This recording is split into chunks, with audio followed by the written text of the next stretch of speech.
నమస్తే welcome to prime time debate. ఎవరెలా పోయినా ఎప్పుడు తానే వార్తల్లో నిలవాలని జగన్మోహన్ రెడ్డి చూస్తున్నారు. అందుకే ఇటు జైలు నుంచి వచ్చిన వల్లభనేని వంశీని కానీ, అటు సింగయ్య భార్య లూర్ధు మేరీని, అలాగే ఊపిరాడక చనిపోయినటువంటి జయవర్ధన్ కుటుంబాన్ని ఆయన ఇంటికి పిలిపించుకున్నారు. ఇదే మనస్తత్వం జగన్మోహన్ రెడ్డి అని చెప్పి రాష్ట్ర ప్రజలందరూ కూడా చర్చించుకున్న పరిస్థితి. జగన్మోహన్ రెడ్డి గెలుపొందక ముందు మనం చూసాం, ఓదార్పు యాత్ర చూశారు. ఆ టైంలో సోనియా గాంధీ గారు ఎవరైతే ఈ బాధితులు అంటే మృతి చెందిన వారు ఉన్నారో వాళ్ళందరినీ కూడా ఒక సమావేశం పెట్టి పిలిచి వాళ్ళని ఓదార్చి, అలాగే వాళ్ళకి సహాయం చేయమని అడిగితే లేదు, వాళ్ళ ఫోటో ముందు కూర్చొని వాళ్ళకి ఓదార్పునివ్వాలి, అదే మా సాంప్రదాయం అని చెప్పి అప్పుడు ఆయన యాత్ర చేశారు. మరి ఇప్పుడెందుకు ఇలా పరామర్శలు? జగన్మోహన్ రెడ్డి గారు అప్పుడెందుకు అలా ఉన్నారు, ఇప్పుడెందుకు ఇలా ఉన్నారు? అప్పుడేమో ఓదార్పు యాత్రలు, ఇప్పుడు కేవలం పరామర్శలేనా అని చెప్పి అందరూ మాట్లాడుకుంటున్నారు. సో అసలు ఆయన మనస్తత్వం గురించి, అలాగే మరి ఆయన చేస్తున్నటువంటి రాజకీయం గురించి ఈరోజు డిబేట్లో చర్చిద్దాం. మనతో పాటు డిబేట్లో పార్టిసిపేట్ చేసేందుకు స్టూడియోలో ఉన్నారు సీనియర్ జర్నలిస్ట్ సత్యమూర్తి గారు, అలాగే మరో సీనియర్ జర్నలిస్ట్ డివి శ్రీనివాస్ గారు. నమస్కారం సార్. నమస్కారం సార్. సార్ సత్యమూర్తి గారు, జగన్మోహన్ రెడ్డి గారు గత 2 రోజుల నుంచి చేస్తున్నటువంటిది మీరు గమనించే ఉంటారు. మనం చూసాం, ఏ చిన్న ఇన్సిడెంట్ జరిగినా, లేదు అంటే ఎవరు మృతి చెందినా వెంటనే అక్కడ వాలిపోతారు జగన్మోహన్ రెడ్డి గారు. కానీ ఈసారి మాత్రం మరి వీళ్ళ ముగ్గురు కూడా ఆయన దగ్గరికే రావడం జరిగింది. ఎందుకంటారు అలా? మీ విశ్లేషణ ఏంటి? అంటే జగన్మోహన్ రెడ్డి మానసిక పరిస్థితిని విశ్లేషించాలంటే అందుకు మేమిద్దరం సరిపోయాము. మేము జర్నలిస్టులం, మానసిక శాస్త్ర నిపుణులు కావాలి. వాళ్ళైతే ఏమన్నా జగన్మోహన్ రెడ్డి ఇట్లెందుకు ఆలోచిస్తున్నాడని విశ్లేషిస్తారు. ఇక్కడ రాజకీయం అడిగారు కాబట్టి మీరు రాజకీయం గురించి చెబుదాం. అంతకుముందు మీరు ఇంట్రడక్షన్లో చెప్పింది చాలా కరెక్ట్. అప్పట్లో సోనియా గాంధీ చెప్పింది పాపం, అంటే రాజశేఖర్ రెడ్డి పావురాల గుట్టలో చనిపోయిన తర్వాత చాలామంది గుండె పగిలి చచ్చిపోయారు అని ఒక పెద్ద స్టోరీ రన్ చేశారు. చాలామందికి హార్ట్ అటాక్లు వచ్చినాయి, టీవీ చూస్తూ చచ్చిపోయారు. మరి రాజశేఖర్ రెడ్డి కుటుంబంలో ఎవరూ చచ్చిపోలే, అంటే రాజారెడ్డి సంతానం, వాళ్ళ మనవలు, ముని మనవలు, వాళ్ళందరూ ఎవరు చచ్చిపోలే. బయట ప్రజలు మాత్రం ఆయన చూసి చచ్చిపోయారు అని నేను అందరినీ ఓదారుస్తానని మొదలుపెట్టాడు యాత్ర. అప్పుడు వాళ్ళు ఎలవ్ చేయలే. కాంగ్రెస్ పార్టీ చెప్పింది అందరినీ గాంధీ భవన్కి పిలిచి, హైదరాబాద్లో గాంధీ భవన్ ఉంటుంది, ఆ గాంధీ భవన్కి పిలిచి అందరికీ ఏదైనా చెక్కులు ఇస్తే ఇవ్వు అని చెబితే నథింగ్ డూయింగ్ అని చెప్పాడు. తిరిగాడు మొత్తం, అందరినీ పెట్టడం, ముందర అడ్వాన్స్ టీములు పంపించడం, వాళ్ళ ఇంట్లో ఒక ఫోటో పెట్టడం, రాజశేఖర్ రెడ్డి ఫోటో ఒకటి పెట్టడం, ఆ ఫోటోకి అన్నీ కూడా దండలు వేయటం, ఈయనెళ్ళి ఓదార్చటం, ఈ డ్రామా అంతా చేశాడు. ఇది అప్పుడు చాలామంది అమ్మా నిజం కావాలి అనుకున్నారు. ఇదేంటి అంటే అదంతా ఆ రోజున ఎందుకు చేశాడు అంటే జగన్మోహన్ రెడ్డి భవిష్యత్తు రాజకీయానికి పెట్టుబడి పెట్టుకున్నాడు. భవిష్యత్తులో ఇటు చేయాలన్న ప్లాన్ వేసుకొని, అంటే ఉమ్మడి ఆంధ్రప్రదేశ్కే సీఎం అవుదామని కదా అతని ప్లాన్. ఉమ్మడి ఆంధ్రప్రదేశ్కి ముఖ్యమంత్రి అయిపోయి మొత్తం అక్కడ ఉత్తరాంధ్రలో బాక్సైట్ నుంచి ఇక్కడ నల్లమల ఫారెస్ట్లో ఉన్న ఖనిజాలు, ఆ తర్వాత వరంగల్ జిల్లాలో ఉన్న ఐరన్ ఓరు, ఇవన్నీ కూడా అంటే డోలమైటు, మొత్తం ఇవన్నీ కూడా దోచేద్దామని అప్పుడే ప్లాన్ వేసాడు. కుదరలే. ఆ తర్వాత ఈ విషయాలన్నీ మనకి తర్వాత తెలిసినాయి. ఏంటి ఇతను ఎందుకు అంత ప్లాన్ చేసుకున్నాడు అనేది. ఇప్పుడు మనం చూస్తున్నాం కదా, లిక్కర్ కుంభకోణం అదే కదా. ఒక్క ఛాన్స్ అంటే మా పిల్లాడు ఒక్క ఛాన్స్ అడుగుతున్నాడు అంటే ఒక్క ఛాన్స్ ఇస్తే కొట్టి అవతల పడేశాడు. మొత్తం ఇసుక మొత్తం అన్ని లాగే గుంజాదు సక్ చేశాడు. ఇట్లా మనిషి రక్తాన్ని జలగ పీల్చినట్టు పీల్చేశాడు. ఇప్పుడు నెక్స్ట్ ఫేజ్లో ఏం చేయాలి అంటే ఇప్పుడు మళ్ళీ వాస్తవంగా మీరు చెప్పింది కరెక్టు, లూబ్ధ మేరీ ఇంటికి వెళ్ళాలి, సింగయ్య ఇంటికి వెళ్ళి అమ్మా ఏం జరిగిందమ్మా, ఇదైందమ్మా, తప్పైందమ్మా, సారీ అమ్మా, నా కారు గుద్ది నేను చంపించానమ్మా మీ ఆయన్ని, అట్లా చేయకూడదు, మనిషి అన్నవాడు అట్లా చేయడు, కానీ ఏదో అమ్మా నాకు తోచినంత వరకు నాకు 1,00,000 కోట్లు ఉన్నా కానీ నీకు ఒక 10 లక్షలు అయితే ఇప్పించాను కదా అని ఆ ఇంటికి వెళ్ళి అడగాలి. అంటే కేసు కోర్టులో ఉన్నప్పుడు అంటే బాధితురాలు ఇంటికి వెళ్ళడం తప్పవుతుంది కదా సార్. అదే ఒక పిలిపించుకోవడం కరెక్ట్ అవుతుందా? అది పిలిపించుకోవడం కిందకి రాదు కదా సార్. అది ఒక అభిమానిగా ఒక అభిమానిని అని ఆవిడ క్లియర్ గా చెప్పారు. ఒక అభిమానిగా ఒక రాజకీయ నాయకుడిని కలవడంలో తప్పేముంది సార్? నేను అదే చెప్తున్నా. నువ్వు అభిమానివైనా నువ్వు ఏదైనా కానీ నువ్వు A2 అక్యూజ్డ్ నెంబర్ 2 బాధిత కుటుంబాన్ని ఎవరైతే ఈ సింగయ్య అనే అతను జగన్మోహన్ రెడ్డి కారు కింద పడి చచ్చిపోయాడో ఆ సింగయ్య భార్యని పిలిచి A2 మాట్లాడటం అనేది అది చాలా సీరియస్ ఎఫ్ఐఆర్. గుంటూరు ఎస్పీ నిన్న క్లియర్ కట్గా చెప్పారు. కావాలంటే వైసీపీ వాళ్ళందరూ ఇంకొక విషయం ఏంటంటే వైసీపీ వాళ్ళందరూ ఇప్పుడు తెలుగుదేశాన్ని వదిలేశారు. గుంటూరు ఎస్పీని ట్రోల్ చేయటం మొదలుపెట్టారు నిన్నటి నుంచి. ఎందుకంటే ఆయన నిన్న క్లియర్ కట్గా చెప్పాడు, ఇట్లా బాధితురాలిని ఇంటికి పిలిపించుకొని మాట్లాడటం మీద మేము లీగల్ ఒపీనియన్ తీసుకుంటాము. గుంటూరు ఎస్పీని నిన్నటి నుంచి ట్రోల్ చేస్తున్నారు. ఆయన దీని మీద కలవటం మీద లీగల్ ఒపీనియన్ తీసుకుంటాను నేను, అట్లా కలవచ్చా కలవకూడదా అని చెప్పినందుకు నిన్నటి నుంచి గుంటూరు ఎస్పీని ట్రోల్ చేస్తున్నారు ఈ వైసీపీ వాళ్ళందరూ. అంటే నువ్వు కలవటం అనేది కేసుని ప్రభావితం చేయటం లాంటిది చేసావు. పైగా ఏంటి, నీ ఇంటి దగ్గరికి నీ ఇంటి లోపలికి రావటానికి వీళ్ళందరూ దళిత కుటుంబాలు కదా, అందరినీ గేటు బయట చెప్పులు వదిలేసి రమ్మని చెప్పాడు. అందరినీ నిలబెట్టి మాట్లాడాడు, కనీసం కూర్చోబెట్టలా. ఇది ఇప్పుడు ఈ రోజున మొత్తం డిస్కషన్ జరుగుతుంది. జగన్మోహన్ రెడ్డి ఇంటి లోపలికి దళితుల్ని రానివ్వట్లేదు. అంతకుముందర కూడా అంతే. మామూలు ఆళ్ళ రామకృష్ణారెడ్డి మంత్రి కాకపోయినా డైరెక్ట్ లోపలికి వెళ్ళేవాడు. ఈ మిగిలిన కొంతమంది ఉన్నారు కదా, అంటే ఉప ముఖ్యమంత్రులుగా కూడా చేశారు కొంతమంది. వాళ్ళందరూ జగన్తో మాట్లాడాలంటే బయట నిలబడాలి. ఇటువంటి కార్యక్రమాలన్నీ చేసి మళ్ళీ అదే సాంప్రదాయాన్ని కంటిన్యూ చేస్తూ న్యాయాన్ని చట్టాన్ని అయితే ఉల్లంఘిస్తూ ఉన్నాడు జగన్మోహన్ రెడ్డి. మీరన్నట్టు ఆయనకు కావాల్సింది పబ్లిసిటీ. నేను పబ్లిసిటీ మొత్తం ప్రతిరోజు ప్రజలందరూ నా గురించే మాట్లాడుకోవాలి. అందుకని నేను అంటే చట్టం అనుమతించని కార్యక్రమాలనే నేను చేస్తాను అన్న ఒక నిర్ణయం తీసుకున్నాడు, మాట్లాడుతున్నాడు. సార్ శ్రీనివాస్ గారు, జగన్మోహన్ రెడ్డి గారు ఎప్పుడో ఒక మాట చెప్తుంటారు, మాట తప్పను మడమ తిప్పను, విలువలు విశ్వసనీయత అని చెప్పి. సో మరి ఆయనవి చెప్పినవి ఎక్కడా కూడా ఆచరణలో పాటిస్తున్నట్టు కనిపించట్లేదు. నిన్నటి నుంచి జరుగుతున్నటువంటి అంశాలు, వీళ్ళు వెళ్ళి జగన్మోహన్ రెడ్డి గారిని కలవడం, ఈరోజు వల్లభనేని వంశీ కలవడం, అంటే ఇది అంటే యాదృచ్ఛికంగా జరుగుతుంది, అంటే జనరల్గా జరుగుతుంది అంటారా, లేదు అంటే దీని వెనుక ఏమన్నా కుట్ర ఉండే అవకాశం ఉంటుందంటారా? అంటే అదే విలువలు, అదే విశ్వసనీయత. జగన్మోహన్ రెడ్డి అడ్డంగా మాట్లాడటం, అడ్డగోలుగా ప్రవర్తించటం, ఆయన విలువలవి, ఆయన విశ్వసనీయత, అది మీరు అర్థం చేసుకోవడంలో మీరు పొరపాటు పడి ఆయన్ని మరి అపార్థం చేసుకుంటే ఎట్లా? ఇక్కడ జగన్మోహన్ రెడ్డి ఆ ఓదార్పు యాత్రకు అప్పుడు అట్లా చెప్పాడు, ఇప్పుడు ఈ పరామర్శ యాత్రకి ఇప్పుడు ఇట్లా చెప్తున్నాడు. అంటే అతను చెప్పేది అదే, ఏది అడ్డగోలుగా మాట్లాడటం, అడ్డంగా బిహేవ్ చేయటం అన్నమాట. యథార్థానికి వెళ్ళాల్సింది లూర్దు మేరీ ఇంటికి వెళ్ళాలి, సింగయ్య ఇంటికి వెళ్ళాలి. అది కూడా ఎప్పుడు వెళ్ళాలి?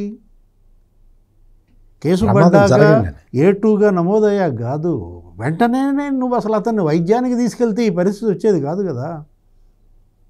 ఇప్పుడు సింగయ్య మనం చూసాం ఏంటి, అప్పుడు కారు టైర్ల కింద పడ్డప్పుడు ఆ వీడియో చూస్తే అసలు ఎవరన్నా కారు ముందుకు బానిస్తారా? సింగయ్య ప్రాణాల కన్నా నీకు ఆ విగ్రహావిష్కరణ ముఖ్యం అనే మెసేజ్ ఇచ్చాడు. కాకపోతే దురదృష్టం, ఇప్పుడు మళ్ళీ ఆమె వచ్చి లూర్దు మేరీ ఈ విధంగా మాట్లాడిందంటే బెదిరించారా, ప్రలోభ పెట్టారా, ఏం జరిగింది? 10 లక్షలు ఇచ్చారు, మా డబ్బులు మాకు ఇచ్చేయమన్నారా? లేకపోతే మరి ఆమె ఎందుకు ఇట్లా మాట్లాడేది? నిజంగా ఈ అనుమానాలు కనుక ఆమె ఉన్నట్టయితే, ఏది అంబులెన్స్లో ఏదో జరిగిందని అనుమానాలు ఉంటే, ఎస్పీ అదే అన్నాడు ఇందాక సతీష్ కుమార్, ఏమన్నాడు, మా దగ్గర అసలు అనుమానాలే వ్యక్తం చేయలేదు. ఇప్పుడు పోలీసులకు ఒత్తిడి పెట్టారు నన్ను అని ఇప్పుడు చెప్తుంది ఆమె, మరి 15 రోజుల్లో ఎప్పుడు చెప్పలేదే.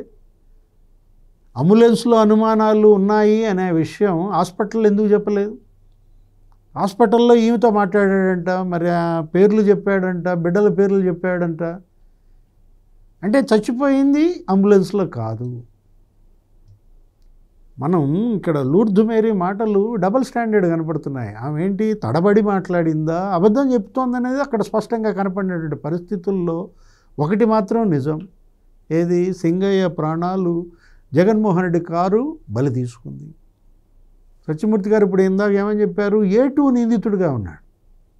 నువ్వు ఎలా పిలిపించుకుంటావు అతని ఇంటికి? అసలు వాళ్ళు వస్తానన్నా ఏమని చెప్పాలి? వద్దమ్మా, ఈ కేసు తేలినాక నేనే మీ ఇంటికి వస్తానని చెప్పాలి. ఒకవేళ నీకు నిజంగా మానవత్వం ఉంటే అప్పుడే వాళ్ళ ఇంటికి వెళ్ళేవాడు. 2వ రోజు వెళ్ళేవాడు, 3వ రోజు వెళ్ళేవాడు. 15 రోజులైన తర్వాత ఇంకా ఇదేంటి? లోకేష్ అనుచరులు వచ్చి ఎస్సీలే ఆమెనేదో 50 మంది ఒత్తిడి గురి చేసినట్టు, వీడియో చూపించినట్టు రకరకాలుగా ఆమె మాటలు. ఈ మాటలు గతంలో చెప్పలేదు కదా. అసలు న్యాయ సలహా తీసుకుంటానన్నాడు ఎవరు? ఎస్పీ. ఇలా కలవచ్చా, కలవకూడదా? ఇది మరి జ్యుడిషియరీని ఇచ్చేయటం కాదా? దీనిపైన మరి 15 రోజుల పాటు ఎటువంటి చర్యలు, కఠిన చర్యలు చేపట్టద్దని జస్టిస్ శ్రీనివాస్ రెడ్డి గారు ఆర్డర్ ఇవ్వడం, అప్పుడే వీళ్ళని పిలిపించుకోవడం, ఈ రెండింటినీ సింక్ చేస్తే ఏమని కనపడుతుంది మనకి? 14 రోజులు ఎటువంటి చర్యలు తీసుకోవద్దన్నారు. మరి నువ్వెందుకు కలుస్తున్నావు? అంటే ఇప్పుడే ఈ కేసుని నువ్వు డల్యూట్ చేయటమా? ప్రలోభ పెట్టాడా, లేకపోతే ఇంకా ఏమన్నా ఇస్తానని చెప్పారా? అవన్నీ బయటికి రావాలి. నెక్స్ట్ ఇంకొక అంశం, అసలు వాళ్ళని తీసుకొచ్చింది ఎవరు? లేళ్ల అప్పిరెడ్డి పాత్ర ఏంటి? అంబటి రాంబాబు పాత్ర ఏంటి? తలసిల రఘురాం పాత్ర ఏంటి? వీటన్నిటిపైన గుంటూరు ఎస్పీ దృష్టి పెట్టాలి. ఇంకొక అంశం ఏది? ఆ జయవర్ధన్ రెడ్డి వాళ్ళ కామెంట్ కూడా ఉంది అందులోనే. సాక్షిలో ఒక పక్క ఇది రాశారు, ఒక పక్క వాళ్ళు రాశారు. మా బిడ్డ మృతిపై మీరేమీ ప్రచారం చేయొద్దని వాళ్ళు చెప్పడం. ఈ రెండింటినీ మనం కలిపి చూస్తే స్పష్టంగా కనపడుతుంది ఇది అరేంజ్డ్. మీరు ఇంట్రోలో కూడా చెప్పారు కదా, ఇతనికి ఏదో మీడియా అటెన్షన్ కావాలి, అదొక డిజార్డర్ అనుకుంటాను. ఏంటి దాని పేరు ఏదో ఉంది, ఇందాకే చూసా, ADHD అంట. అంటే ఇప్పుడు attention deficit hyper activity disorder, అదొక జబ్బు అంట. Attention deficit hyper activity disorder. తను ఇప్పుడు మీడియాలో ఉండాలా, అందుకోసమే ఈ యాత్రలు. ఏది? పొదిలి యాత్ర, లేకపోతే రెంటపాళ్ల పర్యటన, గుంటూరు మిర్చి యార్డు, ఇప్పుడు రేపొద్దున చిత్తూరు వెళ్తున్నాడు మామిడి రైతులు, లేకపోతే నెల్లూరు వెళ్తానన్నది. ఈ పరామర్శలు, జైలు యాత్రలు, ఇదంతా కూడా ఏంటి? అటెన్షన్. అంటే మీడియాలో ఉండాలా, తను మళ్ళీ మర్చిపోతారేమోనని భయం అన్నమాట. షర్మిలే అన్నది కదా, ఏంటి? జగన్మోహన్ రెడ్డికి అదొక భయం ఉంది, తను కొన్నాళ్ళైతే ఇక ఇలా వదిలేస్తే తనని జనం మర్చిపోతారన్న భయంతోనే ఈ విధంగా అతను పబ్లిసిటీ కోసం పాకులాడుతున్నాడు అని చెప్పింది ఎవరు? షర్మిల. రెంటపాళ్ళ జగన్మోహన్ రెడ్డి రెంటపాళ్ళ పర్యటనలో మొత్తం 3 చంపాడు. ఒకడు సింగయ్య, 2వ అతను జయవర్ధన్ రెడ్డి, 3వ అతను తెల్లజర్ల మధు. మరి తెల్లజర్ల మధు కుటుంబాన్ని ఎందుకు పరామర్శించట్లేదు నువ్వు? తెల్లజర్ల మధు ఎవరి వల్ల చనిపోయాడు? జగన్మోహన్ రెడ్డి పర్యటనలో అవసరం లేని చోట, అంటే పోలీసులు ఎటువంటి ప్రొటెక్షను కల్పించని చోట జన సమీకరణ చేసి, నువ్వు జనాన్ని పోగేసి, ఆ జనం కూడా మొత్తం అంతా మద్యం మత్తులో ఉన్న జనం అంబులెన్స్కి అడ్డం పడి, అసలు అంబులెన్స్ లోపల ప్రాణం పోతున్నదయ్యా, ఒక మనిషి ప్రాణం పోతున్నదయ్యా, పక్కకి జరగండి అని తల్లిదండ్రులు, ఆ పిల్లాడి తల్లిదండ్రులు, వాళ్ళందరూ ఫ్రెండ్స్ అందరూ కూడా ఏడుస్తూ చెప్పినా కానీ ఒక్కడు కూడా పక్కకి జరగల. ఆ డప్పులు కొట్టుకుంటూ అక్కడే రోడ్డు మీదే ఉన్నారు తప్ప అంబులెన్స్ని చూసి పక్కకు కూడా జరగలేదు. అది జగన్మోహన్ రెడ్డి చేసిన 3వ మర్డర్. నేను ఇంత ఖచ్చితంగా ఎందుకు మాట్లాడుతున్నాను అంటే, నువ్వేదో పెద్ద మానవతావాదిలాగా, నువ్వేదో వీళ్ళందరినీ ఇంటికి పిలిపించుకొని పరామర్శిస్తూ, నువ్వు పెద్ద వాళ్ళ తలల మీద చేతులు పెట్టి నువ్వు ఒక అభినవ యేసుక్రీస్తులాగా తలల మీద చేతులు పెట్టి రాష్ట్రాన్ని ఏం చేసావో తెలిసింది కదా అందరికీ. వాళ్ళు వెళ్తారు, వాళ్ళ భయం ఉంటుంది అక్కడ. నీకు సింగయ్య భార్య కూడా అక్కడికి వెళ్ళింది ఎవరెవరు హేమాహేమీలు. ఇందాక డివిఎస్ గారి పేర్లు చెప్పారు కదా, తలసేల రఘురాం, లేళ్ల అప్పిరెడ్డి, అంబటి రాంబాబు, వీళ్ళందరూ ఒక్కొక్కళ్ళు వీళ్ళు ఎటువంటి పనులు చేశారో జగన్మోహన్ రెడ్డి అధికారంలో ఉన్నప్పుడే కాదు, రాజశేఖర్ రెడ్డి అధికారంలో ఉన్నప్పుడు కూడా అధికారం చెలాయించిన వాళ్ళు ఈ ముగ్గురు. అంటే చాలా సంవత్సరాల నుంచి వీళ్ళు మొత్తం అక్కడ చేసిన దాష్టీకాలు 1, 2 కాదు. మరి వాళ్ళు పిలిచినప్పుడు, వాళ్ళు రమ్మన్నప్పుడు లూర్దు మేరీ వెళ్ళి అట్లా చెప్పకేం చేస్తుంది? ఈ జయవర్ధన్ రెడ్డి కుటుంబం వెళ్ళి అట్లా చెప్పకపోతే ఆ కుటుంబంలో మిగిలిన వాడు కూడా ఉండకపోవచ్చు కదా. సరే, ఆ లూర్దు మేరీ గారు ఏం చెప్పారంటే జగన్మోహన్ రెడ్డి గారు కారుతో తొక్కించలేదు అని చెప్పలేదు, అంబులెన్స్లో మృతి చెంది ఉండొచ్చు అని చెప్పి ఆవిడ అనుమానం వ్యక్తం చేశారు. కానీ ఈ వైసీపీ సోషల్ మీడియాలో కావచ్చు, మెయిన్ స్ట్రీమ్ మీడియాలో ఏమని ప్రచారం చేస్తుంది, సింగయ్య మృతి వెనుక లోకేష్ అని చెప్పి ప్రచారం చేస్తుంది. ఎలా చూడొచ్చు అంటారు? ఇప్పుడు అసలు వాళ్ళకి లాజిక్ ఉండదు. జగన్మోహన్ రెడ్డి సింగయ్యని మర్డర్ చేశాడు అనేది ఇప్పుడు మొత్తం రాష్ట్రం మొత్తం నమ్ముతున్నది. మర్డర్ చేయటం అంటే ఏదో బాబాయ్ని వేసినట్టు కాదు. కారు ఎక్కింది, ప్రమాదవశాత్తు ఎక్కిందా, కావాలని ఎక్కించారు, తర్వాత సంగతి అది పోలీసులు, కోర్టు అవన్నీ తేల్చుకుంటాయి. కోర్టులో కూడా కేసు ఉంది కదా, తేల్చుకుంటారు. నువ్వు ఈ లోపల నువ్వు సింగయ్య భార్యని నువ్వు ఎందుకు పిలిచావు? పాయింట్ నెంబర్ 1, నువ్వు పిలవచ్చా? నీకు చట్టం, నువ్వు మాజీ ముఖ్యమంత్రి కదా, నీకు చట్టం గురించి తెలుసా? ఇక్కడ లూర్దు మేరీ వచ్చి ఆమె చెప్పిన మొత్తం అదంతా జాగ్రత్తగా గమనిస్తే, ఇందాక డివిఎస్ గారు కూడా ప్రస్తావించారు కదా, నువ్వు ఇప్పటికి 15 రోజులు అయింది, ఇప్పుడు వచ్చి చెప్తావా? నువ్వు ముందర ఎందుకు చెప్పలా? అతనికి తెలియకపోతే పొన్నవల్లి సుధాకర్ రెడ్డి ఉన్నాడు కదా చెప్తానికి. పొన్నవల్లి సుధాకర్ రెడ్డిని పిలిచి అడగాలి కదా, ఇట్లా నేను ఒక కేసులో ఒక మృతి కేసులో నేను ఎక్యూజ్డ్ A2ని, మరి ఆ డిసీజ్డ్ ఫ్యామిలీ వాళ్ళని నేను ఇంటికి పిలిపించుకొని వాళ్ళకి 10 లక్షలు ఇవ్వచ్చా? ఇచ్చేసారు ఆల్రెడీ. 10 లక్షలు ఇవ్వడానికి కాదు, పిలిపించి ఆ చెక్కు క్లియర్ చేయడానికి. ఇది మరి అడగాలి కదా, అటువంటి లీగల్ ఒపీనియన్ తీసుకోవాలి కదా. తీసుకోకుండా వచ్చి ఈ రోజున వచ్చి మొత్తం రాష్ట్రం మొత్తం ఈ రోజున సింగయ్య భార్య లూర్దు మేరీ అప్పుడేం చెప్పింది, ఇప్పుడేం చెప్పింది అనేది మొత్తం అందరికీ అర్థమైపోయింది. అంటే జగన్మోహన్ రెడ్డి ఎంత క్రిమినల్ బుర్రతోటి ఆలోచించి క్రిమినల్ చర్యలను ఎట్లా సమర్థించుకుంటూ క్రిమినల్ మొత్తం చట్టాలను మొత్తాన్ని ఎట్లా ఉల్లంఘిస్తాడనేది ఇప్పుడు ఎస్టాబ్లిష్ అయిపోతున్నది, రోజుకి ఎస్టాబ్లిష్ అవుతుంది. మీరు చెప్పినట్టు ఆ వీడియో చూసిన వాళ్ళకి కొంత అనుమానాలు కూడా వస్తున్నాయండి. ఆవిడ అంబులెన్స్లో మరణించాడు అని చెప్పబోయే ముందు వెనక ఎవరో వ్యక్తి నిలబడి ఉన్నాడు, ఆయన వైపు చూస్తూ ఈవిడ మాట్లాడుతున్నట్టు అనిపించింది. అది అంశం తీసి లోకేష్ పేరు కూడా పక్కాడే అందించాడు. పక్కన ఇంకొక అతను ఉన్నాడు, అతను చెప్తూ ఉన్నాడు, ఏమో చెప్తూ ఉన్నది. మీరు ఇక్కడ అర్థం చేసుకోవాల్సింది అదే. ఇప్పుడు ఈ కేసుని, మృతి కేసుని నేను ఇందాక నుంచి జగన్మోహన్ రెడ్డి చంపాడు అని అంటే ఎందుకు అంటున్నాను అంటే, నువ్వు లోకేష్ చంపాడని అనొచ్చా? నేను అనే పాయింట్ అది. అంటే నేను ఒక పాయింట్లో చెప్తున్నాను నేను. అది ఏం ప్రచారం చేస్తున్నావు నువ్వు? లోకేష్ వచ్చి మర్డర్ చేశాడని చెప్తున్నావు కదా, యాక్చువల్గా జరిగింది ఏంటి, నువ్వు చెప్తున్నది ఏంటి? అందుకని ఇప్పుడు ఈ రోజున పరిస్థితి ఏంటి? మొత్తం రాష్ట్రం మొత్తం ఏం చర్చించుకుంటున్నారు?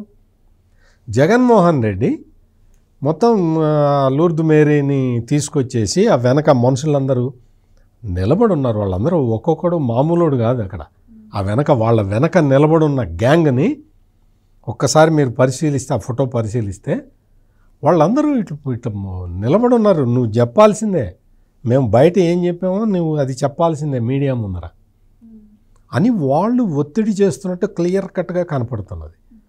ఆమె ఏం చెప్పాలో అర్థం కాక తడబడుతూ భయంగా ఆమె చెప్పింది. పోలీసుల ముందర, అంతకు ముందర ఒక రిటర్న్ స్టేట్మెంట్ ఇచ్చింది, వాంగ్మూలం ఇచ్చింది, ఇట్లా చనిపోయాడు నా భర్త, ఇట్లా చనిపోయాడని. దానికి భిన్నంగా ఇప్పుడు చెప్పించాడు జగన్మోహన్ రెడ్డి. న్యాయస్థానాలు ఈ పాయింట్ని పరిగణలోకి తీసుకోవాలి.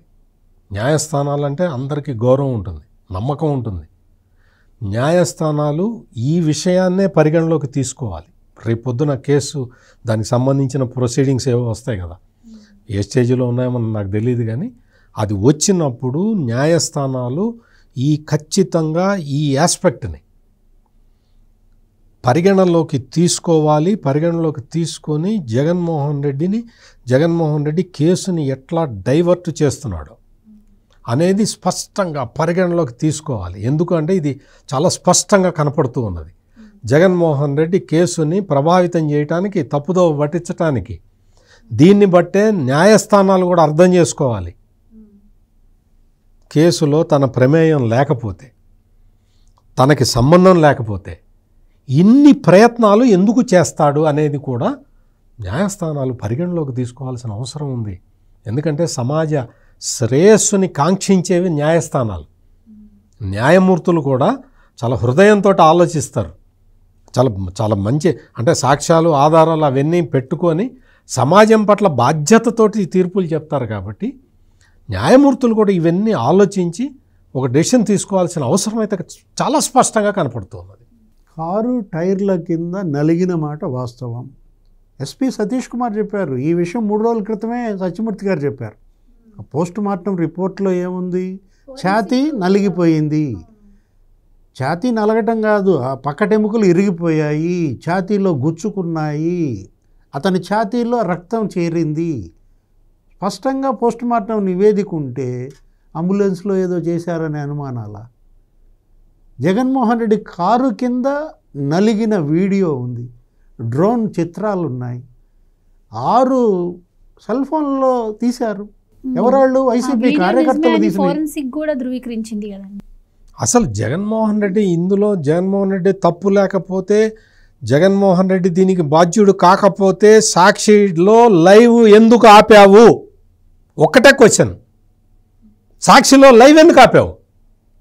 అంటే రెంటపాళ్ళ పర్యటన తర్వాత ఎంతగాదన్నా జనాల్లో జగన్మోహన్ రెడ్డి గారి మీద వ్యతిరేకత వచ్చింది. మళ్ళీ ఈయన ఏ పర్యటనలా కూడా ఒక క్రెడిబిలిటీ లేదు, ఈయన వస్తే మళ్ళీ ఎంతమంది ప్రాణాలు పోగొట్టుకోవాల్సి వస్తుందో అని చెప్పి అంటే ప్రజల్లో కూడా ఒక భయం మొదలైంది. సో ఈ వ్యతిరేకత నాకు ఒక్కడికే ఎందుకు ఉండాలి, కూటమి ప్రభుత్వానికి కూడా దీన్ని రుద్దాలి అని చెప్పి లోకేష్ గారిని రాజకీయంగా టార్గెట్ చేస్తూ ఈ కొత్త నాటకం అని అనుకోవచ్చా? అంటే ప్రాణాలు తీయడం, ఆ ప్రాణాలకి వెలగట్టడం, ఇవాళ బెదిరించటం, ప్రలోభపరచటం, అసలు ఇది తప్పు కదా. ఏది ఇక నీకు అసలు మానవత్వం లేకపోగా ఇక రాక్షసత్వానికి పరాకాష్ట. కాపాడగలిగిన సమయంలో కాపాడలేదు. నీ ప్రోగ్రాం అప్పుడు రద్దు చేసుకోవాలి, వెంటనే నీ వాహనంలో అతన్ని తీసుకెళ్ళాలి. అసలు మొత్తం అంతమంది అన్ని వాహనాల్లో ఒక్కడు డాక్టర్ లేడా నీతో పాటు? అక్కడ వైద్య చికిత్స ఆ మాత్రం అందించలేరా? మీరు మాజీ ముఖ్యమంత్రి, నువ్వు పిలిపిస్తే అక్కడికక్కడ వైద్యుడు వచ్చేవాడు, ఆ పక్కన ఉన్నటువంటి వాళ్ళంతా కూడా. అంటే అతన్ని కాపాడాలని కానీ ఆ ప్రాణం నిలబెట్టాలని కానీ నీకు అక్కడ లేదు. లేకపోగా ఇప్పుడు ఇంకా ఈ తప్పుడు మాటలు, తప్పుడు చర్యలు, ఎవరో అనుమానాలు ఉన్నాయి. లోకేష్ అనుచరులు, అంబులెన్స్లో ఎవరెక్కారండి? అంబులెన్స్లో ఎక్కింది పోలీస్, పారామెడికల్ స్టాఫ్ ఉంటారు, గవర్నమెంట్. అంటే ఈ గవర్నమెంటే ఈ హత్య చేసిందని నువ్వు ఇవాళ ప్రజల్లోకి పంపే ప్రయత్నమా? డైరెక్ట్ చెప్తున్నారండి, డైరెక్ట్గా చెప్తున్నారు. ఇది అంబులెన్స్ సిబ్బంది చేసిన హత్య అని వాళ్ళు డైరెక్ట్గా చెప్తూ ఉన్నారు. లోర్ద్ మేరీ తోటి చెప్పిస్తున్నారు. వాళ్ళు వైసీపీ లోకేష్ మనుషులు అనేది ప్రచారం చేస్తారు. లోకేష్ మనుషులు అనేది పైకి చెప్పినా కానీ అంబులెన్స్ లో కింద పడి చచ్చిపోయాడంటే పోలా. అది జగన్మోహన్ రెడ్డి కారు కాదు, అది లోకేష్ కారా? అసలు అక్కడ లోకేష్ ఉన్నాడా? జగన్మోహన్ రెడ్డి ఉన్నాడు, అక్కడే ఉన్నాడు, అదే కారులో ఉన్నాడు. నువ్వు అతన్ని ఇవాళ సింగయ్య మరణం జగన్మోహన్ రెడ్డిని జీవితాంతం వెంటాడుతుంది. ఇదేంటి? ఒక దళితుడి ప్రాణం. మనం చూసాం ఎంతమంది దళితులు ఉసురు తీశారు ముఖ్యమంత్రిగా జగన్మోహన్ రెడ్డి పాలనలో. అవన్నీ వెంటబడి తరిమాయి ఇప్పటి పరిస్థితిని, పార్టీ పతనానికి కారణం అప్పటి ఆ దళితుల ఆవేదన, ఆ కుటుంబాల ఉసురు. మళ్ళా ఇప్పుడు అదే, ఏది? ఒక దళితుడి ప్రాణం నీ కారు కింద. 108 ఎందుకు వస్తుందమ్మా? అంబులెన్స్ ఎందుకు వస్తుంది? మనిషి ప్రాణం కాపాడటానికి వస్తుంది. అక్కడ అందులో ఉండే పారామెడికల్ స్టాఫ్ కానీ, ఆ డ్రైవర్ కానీ, అంబులెన్స్ డ్రైవర్లు ప్రాణాలకి తెగించి వాళ్ళు స్పీడ్గా వెళ్తూనే ఉంటారు. ఎందుకు వెళ్తారు? యాక్సిడెంట్ అయితే వాడు చచ్చిపోతారు. అంబులెన్స్కి యాక్సిడెంట్ అయితే డ్రైవర్కి కూడా ప్రమాదం కదా. అయినా లోపల ఉన్న వ్యక్తిని కాపాడాలి, ఆ ప్రాణం కాపాడాలి అన్న ఉద్దేశంతో అంబులెన్స్ డ్రైవరు చాలా ఫాస్ట్గా వెళ్తాడు. లోపలున్న స్టాఫ్ ఎవరైతే ఉంటారో వాళ్ళు ప్రాణాన్ని కాపాడటానికి శతవిధాల ప్రయత్నం చేస్తుంటారు. సిపిఆర్ చేస్తారు, రకరకాలుగా చేస్తూ ఉంటారు లోపల అతన్ని అన్కాన్షియస్గా వెళ్లకుండా ఉండటానికి. అన్ని ప్రయత్నాలు చేసి ప్రాణాలు నిలబెట్టే స్టాఫ్ని అంబులెన్స్లో ఉన్న స్టాఫ్ మర్డర్ చేశారు అని చెప్పటం ఎంతవరకు కరెక్ట్ చెప్పాలి? అసలు నిజం చెప్పాలంటే ఆ 108 అంబులెన్స్ల స్టాఫ్ అంతా కూడా దీన్ని ఖండించాలి. ఇవాళ జగన్మోహన్ రెడ్డిని వాళ్ళు నిలబెట్టి కడగాలి. ఒక అంబులెన్స్కేమో దారి ఇవ్వకుండా ఒకటి ప్రాణం బలిగొన్నాడు. తెల్లజల్ల మధు 22 సంవత్సరాల పిల్లాడిని మామూలుగా అసలు బతికేవాడు హాస్పిటల్కి టైంకి హాస్పిటల్కి తీసుకెళ్ళి అంబులెన్స్కి దారి ఇవ్వకుండా మధుని చంపారు. ఇప్పుడు అసలు ఏకంగా అంబులెన్స్ స్టాఫ్ మీదే వాళ్ళే మర్డర్ చేశారని చెప్తున్నారు. అయితే సార్ ఇక్కడ ఎవరైతే బాధితురాలు ఉన్నారో ఆవిడ వచ్చి స్వయంగా కారు కింద పడడం వల్ల చనిపోలేదు, అంబులెన్స్లో చనిపోయిందని చెప్పడం వల్ల ఈ కేసులో తీవ్రత చచ్చిపోతే హాస్పిటల్లో ఎట్లా మాట్లాడాడమ్మా? ఈ కేసు తీవ్రత ఏమైనా తగ్గే అవకాశం ఉంటుందంటారా? లేదు అంటే జనాల్లో జగన్మోహన్ రెడ్డి గారి మీద వచ్చినటువంటి వ్యతిరేకత ఏమైనా తగ్గే అవకాశం ఉంటుందంటారా? అసలు ఇంకా పెరిగింది. ఇప్పుడు ఇంకో కేసు పడుద్ది. ఇప్పుడు ఇంకో కేసు పడుతుంది. ఇంటికి పిలిపించి లూర్దు మేరీని బెదిరించి ప్రలోభపరిచి ఈ విధమైన తప్పుడు వాంగ్మూలం ఇచ్చిన కేసు ఇప్పుడు నమోదు చేయాలి. దాని మీదే న్యాయ సలహా తీసుకుంటున్నట్టున్నాడు ఎస్పీ. ఇక్కడ విషయం ఏంటంటే ఎప్పుడైతే జగన్మోహన్ రెడ్డి మామూలుగా కారు మీదకి ఎక్కించాడు, సింగయ్య మీదకి ఎక్కించాడు, ఆ తర్వాత ఆ విషయాన్ని బయట పెట్టలేదు. బయట పెట్టకుండా 10 లక్షలు పంపించాడు కేసు మాఫీ చేసుకోవడానికి. చిన్న డౌట్ సత్యమూర్తి గారు, అసలు సింగయ్య ఎప్పుడు చచ్చిపోయాడు? వెళ్ళేటప్పుడు చచ్చిపోయాడా, వచ్చేటప్పుడు చచ్చిపోయాడు? వెళ్ళేటప్పుడే చచ్చిపోయాడు. కానీ వచ్చేటప్పుడు చచ్చిపోయాడని చెప్తున్నాడు. వచ్చేటప్పుడు తెలిసిందని చెప్పారు ఆయన. వచ్చేటప్పుడు నాకు ఆ విషయం తెలిసింది అంటే వాళ్ళ ఉద్దేశం ఏంటి అంటే వాళ్ళు అంటే వేరే ఇతను తలసిల రఘురాము మొత్తం కేసుని మేనేజ్ చేసేస్తాడు అని అనుకొని అదే ఆ కారు నంబర్ 0001 నెంబర్ అది ఆ నెంబర్ చెప్పటం ఇవన్నీ చేసేసారు. ఇవన్నీ చేసిన తర్వాత జగన్మోహన్ రెడ్డి ఏమనుకున్నాడంటే కాదులే క్లోజ్ అయిపోయింది, క్లోజ్ అయిపోయింది, మనం చేతులు కడిగేసుకున్నాం, ఇంకా మనం 10 లక్షలు ఇచ్చేసి అంతా సెటిల్ చేసేయండి అని చెప్పి వచ్చేసాడు. ఆ తర్వాత జగన్మోహన్ రెడ్డికి ఊహించని విధంగా అంటే సాక్షి వాళ్ళు లైవ్ ఆపేసినా కానీ ఒక 6 తీశారట మొత్తం దాన్ని. అవన్నీ ఫోరెన్సిక్ పంపిస్తే ఒరిజినల్ వీడియోలని తేలింది. ఎప్పుడైతే అది వచ్చిందో బయటకు వచ్చిందో ఒక్కసారి గుండె గుబేలు మంది జగన్మోహన్ రెడ్డికి. ఎప్పుడైనా కూడా ఏంటంటే ఈ ప్లాన్లు ఈ స్కెచ్లు ఎన్ని మార్చారు. ఒకటి, మీ కారు కింద పడి చనిపోతే వేరే కారు అని చెప్పటం, పోలీసులతో వీడియో ఫేక్ అని ఏఐ వీడియో అని చెప్పడం, అది కాస్త ఈ కారు కింద అని తెలిసింది అది ఒరిజినల్ వీడియో అని తెలవగానే లూర్దు మేరీని పిలిపించుకొని అవతోటి అబద్ధం చేపించటం. అంటే జగన్మోహన్ రెడ్డి గారు ఇప్పటికీ చాలామంది దగ్గర పరామర్శ చేసి వచ్చారు, కానీ ఎవరికి కూడా ఆయన అంటే విరాళం ఏమీ ప్రకటించలేదు, వాళ్ళకి పరిహారం ఏమీ ప్రకటించలేదు. కానీ ఇతనికి మాత్రం వెంటనే వెళ్ళి చెక్ ఇచ్చి రావడం జరిగింది. కానీ అప్పట్లో ఎవరికి అర్థం అవ్వలేదు ఇంత తొందరగా ఎందుకు రియాక్ట్ అయ్యారా అని. ఆ తర్వాత ఇప్పుడు తెలుస్తుంది జనాలందరికీ కూడా ఎందుకు ఇది మేబీ ఇది వాళ్ళకి తెలిసి ఉండు, వీడియో బయటకు వచ్చిన తర్వాత ముందే తెలుసు కాబట్టి వాళ్ళకి అంత తొందరగా పరిహారం ప్రకటించారేమో అని చెప్పి. తన కారు కింద సింగయ్య పడ్డాడు అన్న విషయం స్పష్టంగా జగన్మోహన్ రెడ్డికి తలకాయ మీదకి ఎక్కించినప్పుడే తెలుసు.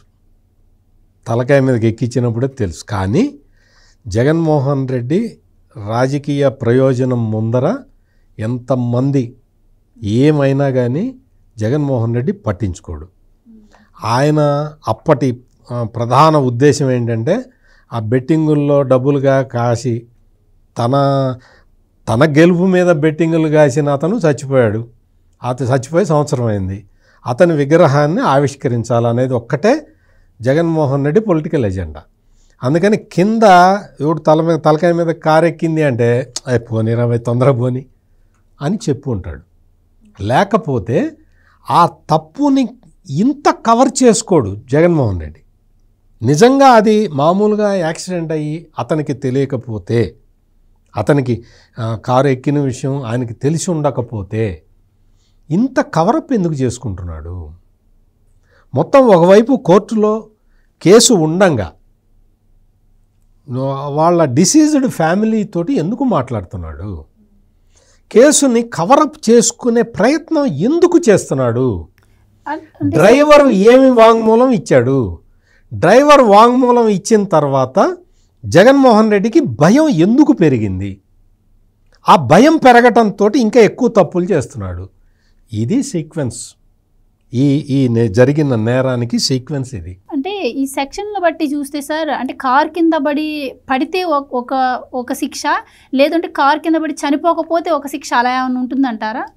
ఇక్కడ విషయం ఏంటంటే అది న్యాయశాస్త్రంలో చాలా రకరకాల ప్రొవిజన్స్ ఉంటాయి. కానీ ఇక్కడ ఏంటి అంటే మొత్తం కారు లోపల ఉన్నవాళ్ళు, కారు నడిపిన వాళ్ళు, కారు లోపల ఉన్నవాళ్ళు ఈ నేరానికి బాధ్యులు అనేది ప్రైమా ఫేసి ఉన్నది. అందుకనే పోలీసులు కేసు పెట్టారు. పోలీసులు కేసు పెట్టిన తర్వాత జగన్మోహన్ రెడ్డి ఏం చేశాడు?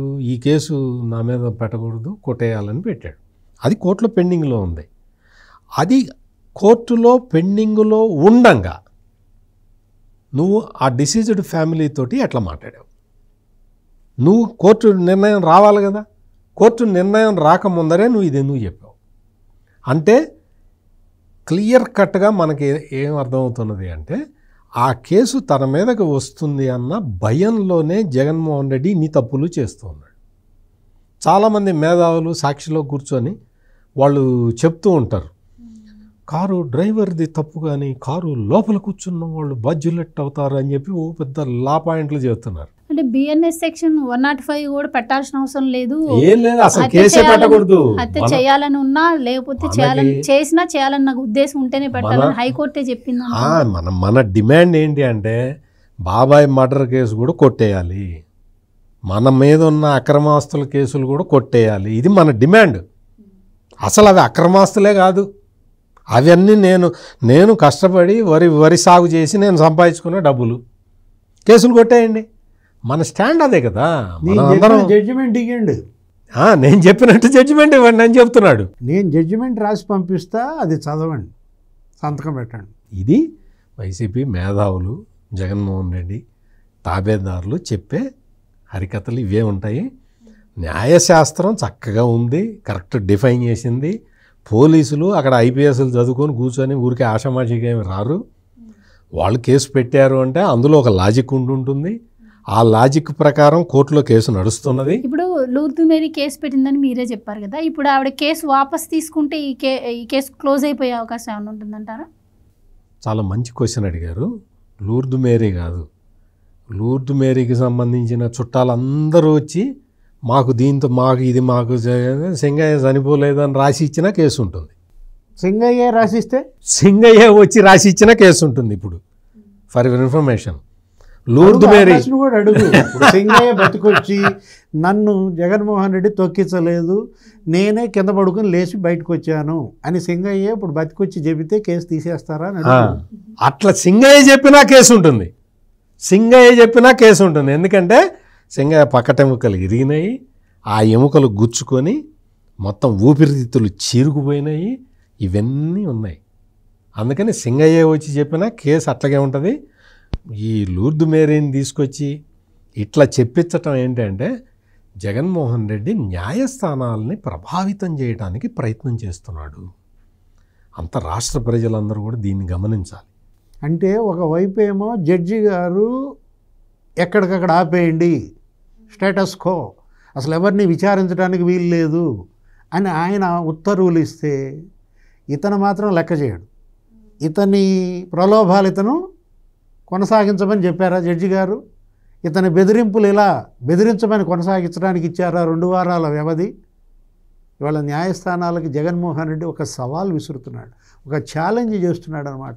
ఇంకొక విషయం సత్యమూర్తి గారు, ఇతని అవినీతి కుంభకోణాలు అప్పట్లో హార్వర్డు లేకపోతే ఆక్స్ఫర్డు వాటిల్లో పెద్ద సిలబస్ పాఠ్యాంశంగా అక్కడ విద్యార్థులకి ఇతను ఒక సబ్జెక్ట్ చేశారు. అది కాదు, ఇప్పుడు చేయాల్సింది ఏంటంటే నేరాలు చేయడం, ఘోరాలు పాల్పడటం, ఆధారాలు ధ్వంసం చేయటం. మీరు ఇవాళ ఒక సిలబస్ ఏది అంతర్జాతీయ విశ్వవిద్యాలయాల్లో అక్కడెక్కడో ఒక ఘరానా నేరస్తుడు ఉన్నాడు జగన్మోహన్ రెడ్డి. అతను బాబాయిని హత్య చేసిన వాళ్ళని ఎలా కాపాడాడో తెలుసా? ఎన్ని ఆధారాలు ధ్వంసం చేశాడో తెలుసా? అసలు కట్లు కట్టించాడు, గొడ్డలి వేట్లకి పూలు చల్లాడు, రక్తం తుడిపించాడు, ఆ స్మెల్ రాకుండా సెంటు కొట్టించాడు, అసలు మొత్తం పూలదండలు పరిచాడు. కరెక్ట్గా క్రమేషన్కి తీసుకెళ్ళేటప్పుడు దొంగలు పడ్డ 6 నెలలకు పోలీసులు వచ్చినట్టుగా అది హత్య అని చెప్పి పోస్ట్ మార్టంలో బయటకు వచ్చింది. అక్కడేదో పాపం ఇరుక్కున్నారు. సేమ్ ఇది కూడా ఏది సింగయ్య కారు కింద టైర్ల కింద పడి నలిగిపోవటం, ఛాతీ మామూలుగా నలిగిపోవాలి, పక్కటెముకలు ఇరిగిపోయాయి, ఛాతీలో బ్లడ్. కానీ ఆ కేసు నుంచి మరి అలా ఆధారాలు మార్చేశారు, చెరిపేశారు. ఆ కారు కాదు ఇంకొక కారు, దేవినేని అవినాష్ అనుచరుడి కారు అని ఆ కారు చూపించటం, లేకపోతే ఆ వీడియో ఫేక్ అనడం, ఏఐ వీడియో అనడం. అసలు ఇక చివరికి అవన్నీ ఏది కలిసి రాకపోతే ఆ డిసీజ్డ్ ఎవరు ఆ బాధితురాలను పిలిపించి ఆమెను ఆపండి బెదిరించటం. అసలు ఇట్లాంటి నేరస్తుడు ఎక్కడన్నా ఉన్నాడా? ఈ విధంగా కూడా ఆధారాలు ధ్వంసం చేయవచ్చా? సిలబస్ పెట్టాలా వద్దా? పాఠ్యాంశం చేయాలా వద్దా? అసలు ఇది చాలా పెద్ద కేసు, ఇది చాలా పెద్ద కేసు. ఇది లూప్ ద మేరీ వచ్చి నా భర్త చనిపోలేదు అని చెప్పినా కేసు ఉంటుంది. జగన్మోహన్ రెడ్డి గారు కొంచెం మీరు అది గ్రహించండి. ఊరికి ఇటువంటివన్నీ చేసి కోర్టుల్ని ప్రభావితం చేద్దాము అనుకోవడం, పోలీసుల్ని ప్రభావితం చేద్దాం. నేను అదే చెప్పింది, నేను డిస్కషన్ స్టార్టింగ్లో నేను చెప్పిన పాయింట్ అదే. ఎస్పీ గుంటూరు ఎస్పీని ఆయన్ని నిన్నటి వరకు పొగిడారు వీళ్ళందరూ, వైఎస్ఆర్ కాంగ్రెస్ పార్టీ వాళ్ళందరూ. ఎందుకు? ఆ దేవినేని అవినాష్ కారు ఆ నెంబర్ చెప్పి దాని కింద పడ్డట్టు ఆయనకు వచ్చిన ప్రాథమిక సమాచారం అది. దాన్ని చెప్పినందుకు ఎస్పీ చెప్పాడని నిన్నటి వరకు ఎస్పీని పొగిడిన వైఎస్ఆర్ కాంగ్రెస్ పార్టీ వాళ్ళు ఎప్పుడైతే జగన్మోహన్ రెడ్డి లుబ్ధమేరీని బెదిరించి ఇట్లా చెప్పించటం అనేది న్యాయశాస్త్ర వాళ్ళ లీగల్ ఒపీనియన్కి పంపిస్తున్నాను అని ఎప్పుడైతే చెప్పాడో ఎస్పీని ట్రోల్ చేయటం మొదలుపెట్టారు. అందుకని సారీ స్టేట్ ఆఫ్ అఫైర్స్ ఇవన్నీ అట్లా ఏంటంటే జస్టిస్ శ్రీనివాసరెడ్డి గారిని ట్రోల్ చేస్తున్నారంట. ఆయన వాళ్ళు బాధపడ్డాడు, నేను 4 బెయిల్స్ ఇచ్చాను, బెయిల్స్ ఇచ్చిన దగ్గర నుంచి ఈ సోషల్ మీడియా బ్యాచ్ నన్ను ట్రోలింగ్ చేస్తుంది అని ఆయన చేసిన comment. Sorry state of affairs. ఇక బెయిల్స్ నా దగ్గర అసలు పెట్టద్దు అన్నాడట. ఇప్పుడు ఈ ఎస్పీ కూడా అదే, అట్లా ఎస్పీని ట్రోలింగ్లు చేస్తున్నారంటే మనం అంటుంది అదే. ఏంటి వాళ్ళ ఎస్పీ కూడా సారీ స్టేట్ ఆఫ్ అఫైర్స్. ఇప్పుడు ఎట్లా చేస్తున్నారో చూడండి, మొత్తం వ్యవస్థల్ని ఏ విధంగా ప్రభావితం చేసేసి ఎట్లా చేయాలి, ఏం చేయాలి. ఎస్పీ మీద ట్రోలింగ్ నిన్నటి వరకు పొగిడావు కదా ఎస్పీని, గుంటూరు ఎస్పీని నిన్నటి వరకు పొగిడావు కదా. నిన్నటి వరకు నీ వాదనకి అనుకూలంగా ఉన్నదే అని చెప్పి ఎస్పీ స్టేట్మెంట్ని రకరకాలుగా నువ్వు చెప్పించావు కదా. నీ మీడియాల్లో, నీ సోషల్ మీడియాలో, నీ పేపర్లో రాసుకున్నావు కదా. ఈ రోజున నేను లీగల్ ఒపీనియన్కి పంపిస్తానయా, జగన్మోహన్ రెడ్డి ఆమెను పిలుచుకొని మాట్లాడటం ఏంటి అని ఒక్క మాట ఎస్పీ అనేసరికి ఆ ఎస్పీ మీద మొదలు పెట్టేశారు ట్రోలింగ్. అంటే ఎటువంటి పరిస్థితుల్లోకి రాష్ట్రాన్ని, రాష్ట్ర పోలీసు వ్యవస్థల్ని జగన్మోహన్ రెడ్డి నెట్టేస్తున్నాడు అనేది రాష్ట్ర ప్రజలందరూ ఒకసారి జాగ్రత్తగా గమనించాలి. తెల్లజర్ల మధును కూడా పరామర్శించాలి జగన్మోహన్ రెడ్డి. తెల్లజర్ల మధు కూడా నీ పర్యటన వల్లే చనిపోయాడు. తెల్లజర్ల మధు అతను అంబులెన్స్ని ఆపేసింది నీ మనుషులే దోవ ఇవ్వలేదు అంబులెన్స్కి, అందుకు చనిపోయాడు. తెల్లజర్ల మధు ఫ్యామిలీని కూడా పరామర్శించు.